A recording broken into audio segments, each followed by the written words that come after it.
नमस्कार, NBC 24 देख रहे हैं आप और मैं हूं आपके साथ मानसी। फुलवारी शरीफ में मुहर्रम पर निकाला ताजिया जुलूस, साकरा समितियों ने गजब का प्रदर्शन किया है। जी हां, फुलवारी शरीफ थाना क्षेत्र में मुस्लिम समुदाय के हजरत इमाम हुसैन की शहादत की याद में मुहर्रम का पर्व पूरी आस्था और परंपरा के साथ मनाया गया।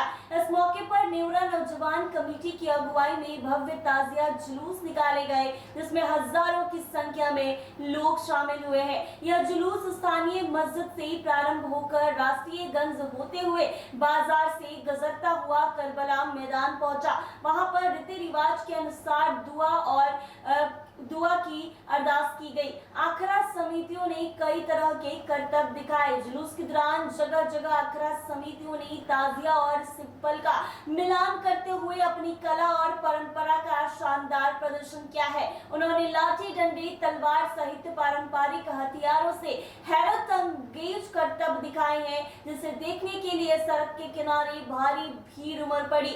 बच्चों और बुजुर्ग ने भी इस प्रदर्शन में रुचि दिखाई और शांति से देखा।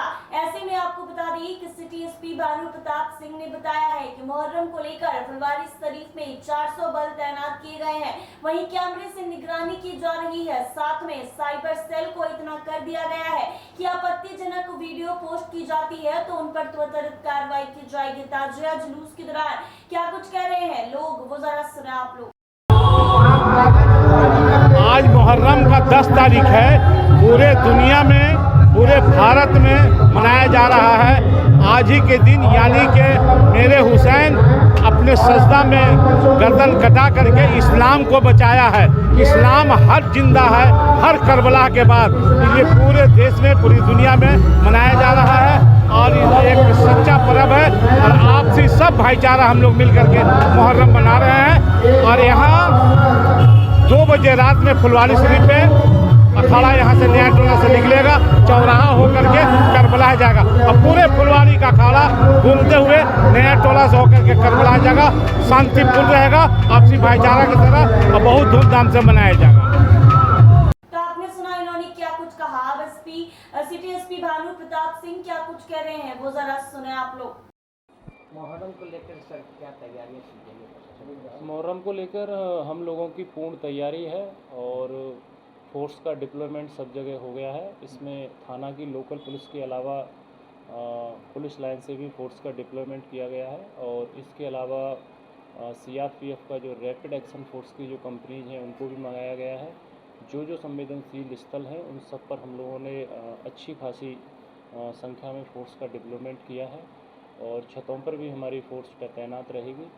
और जो भी हमारे विशेषकर मुहर्रम के दृष्टिकोण से जो संवेदनशील स्तर हैं उनको हम लोगों ने चिन्हित किया है हॉटस्पॉट्स को।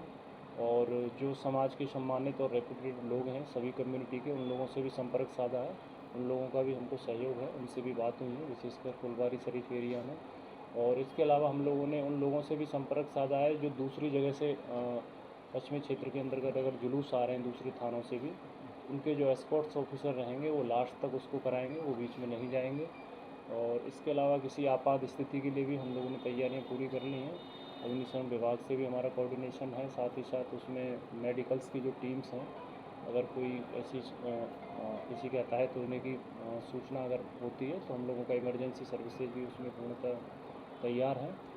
और इसके अलावा कुछ एरिया में जहाँ हमें लगता है कि ड्रोन उड़ाने की ज़रूरत है वहाँ हम लोग ड्रोन भी उड़ाएंगे। मजिस्ट्रेट्स और फोर्स का पूर्णतः डेपुटेशन है और इसको शांतिपूर्ण माहौल में हम लोग करवा के ले जाएंगे। क्या हुआ? कितनी फोर्स मंगाई? फोर्स का हम एग्जैक्ट आंकलन नहीं बताते हैं, ये लॉ एंड ऑर्डर के दृष्टिकोण से सही नहीं होता है कि हमने कितना फोर्स मंगाया। हम आपको एक कंपनी बता सकते हैं कितनी कंपनी है। पश्चिमी क्षेत्र के अंदर टोटल 10 कंपनी है, वो जगह जगह हमने तैनात की हुई है, विशेषकर फुलवारी शरीफ एरिया में। और इसके अलावा हमने पालीगंज में भी।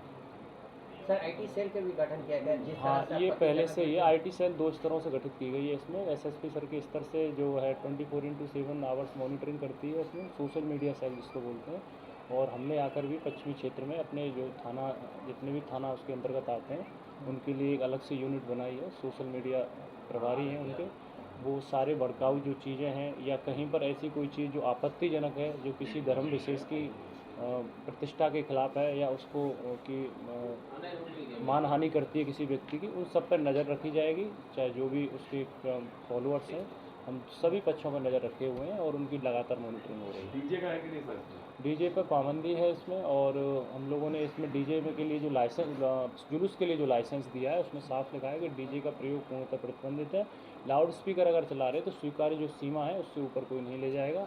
अगर कोई करता है तो उसमें अलग से प्राथमिकी दर्ज की जाएगी और उसमें कठोर कार्रवाई की जाएगी। ये एक बार फिर हम आप लोगों के माध्यम से बता दें, इसको बिल्कुल भी ये ना समझें, क्योंकि अगर कोई व्यक्ति डीजे बजाएगा या स्वीकार्य सीमा से ज़्यादा ध्वनि का उपयोग करेगा, उसमें प्रॉपर FIR की जाएगी, उसको जब्त किया जाएगा और उसमें गिरफ्तारियाँ भी हो सकती हैं।